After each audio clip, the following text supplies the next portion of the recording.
তো ভাই কিছুদিন ধরে এই মালটা মোটামুটি সবার ফিডেই আসছে। আর যারা চেনে না আগে তাদের সাথে পরিচয় করিয়ে দিই, এটা হলো রবীন্দ্রনাথ ঠাকুরের নাতি। আমি তোমাকে ভালোবাসি। এ বাড়া কি বলছিস এসব? তুমি বুঝেছো? না বাড়া, আমি বুঝতে চাই না। তোমার মনে যদি অন্য কিছু থাকে। তোমাকে আমার ভালোবাসতে হবে।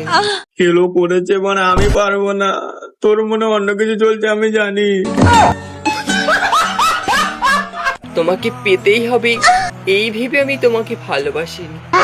ও বাড়া, আমার ভাবনা তাহলে সঠিক ছিল। তুমি তাহলে এটার ধান্দায় ছিলে।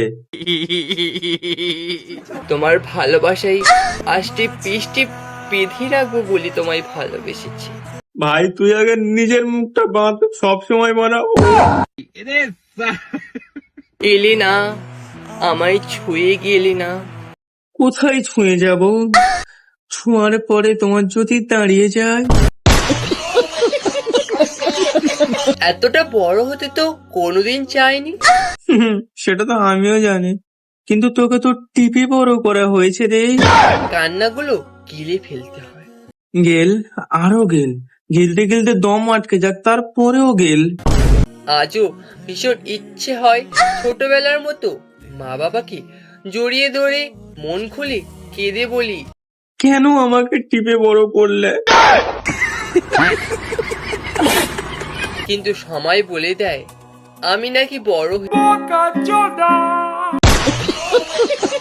আজ কাউকে বিরক্ত করি না। করিস না ভাই, অন্তত এরকম বিরক্ত আর কাউকে করিস না। জীবনের প্রথম ভুল ছিল, জীবনের প্রথম ভুলটা ছিল তোর হাতে ফোনটা দেয়া। দ্বিতীয় ভুলটা ছিল দ্বিতীয় ভুলটা ছিল তোকে ইনস্টাগ্রাম আইডি খুলে দেয়া। তৃতীয় ভুলটা আমি নিজেই ইচ্ছা করে করেছি।